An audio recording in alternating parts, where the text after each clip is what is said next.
In only their second season, Thousand Hills Rugby Club have their eyes set on a first ever National League trophy. Left with one game to play before the semi-final playoffs, the Gatenga-based outfit lead the Kigali League with 13 points. And for Jimmy Adams Mugabo, the coach, the atmosphere is positive despite a few setbacks.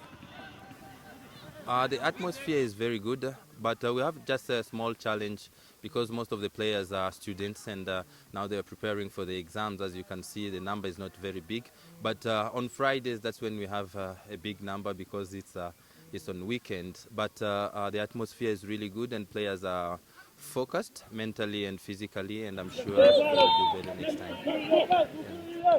Thousand Hills last played in the Genocide Memorial Sevens last month, in which they were semi-finalists, and they have picked some lessons. As a coach, what I saw is that, first of all, is the discipline. I'm not talking about the bad behavior of players, but the rugby discipline, which includes a very good defense, communication, and all that. And I think our team, the Thousand Hills, need to focus more on communication. Very good communication, as in when your teammate tells you to come back, so you come back. When the referee is signaling penalty, so you actually know what he's talking about, and you go back 10. Things like that. Actually, small errors and mistakes made us lose some of the games.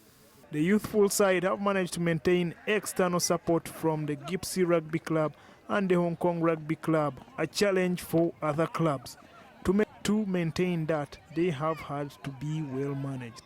But how does it impact their performance? This actually give us like a high expectation. So they are not expecting very much, but for us is also motivating us to do more so that we can get to the level of playing and beating like Uganda or Kenya. So with sponsors, and I'm sure we will get there. Yeah. Mugabo thinks other clubs are not doing their best to attract sponsors, or rather donors, but there is a way about it. It's a lack of communication, most of all, and most of the clubs have this this fear to approach people and tell them the good thing about rugby.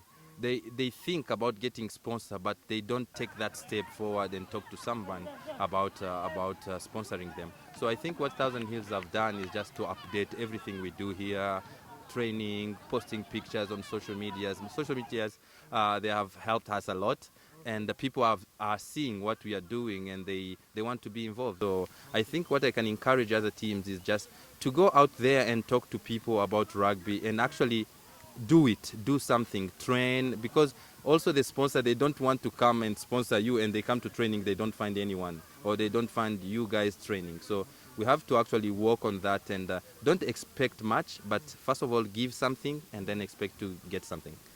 Yeah. Flanker Hereshie Hakizimana says despite having exams which affects training, the squad keep in touch and soon will resume training. The first motivating factor is that we have a coach who helps us show up for training and we do what he asks of us. We are always here training and we are in the same age group. We know what our target is and we want to take the trophy.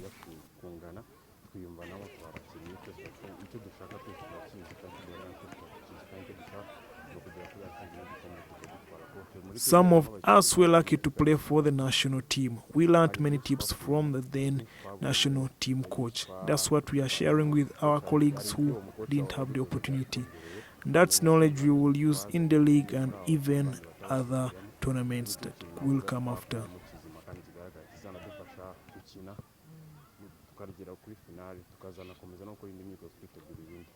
The Rwandan Rugby Federation is yet to communicate a date for the league resumption after a long break since May. However, it is expected sooner than later, with the date to prepare for the next season looming. Stephen Kalimba, Rise and Shine Rwanda.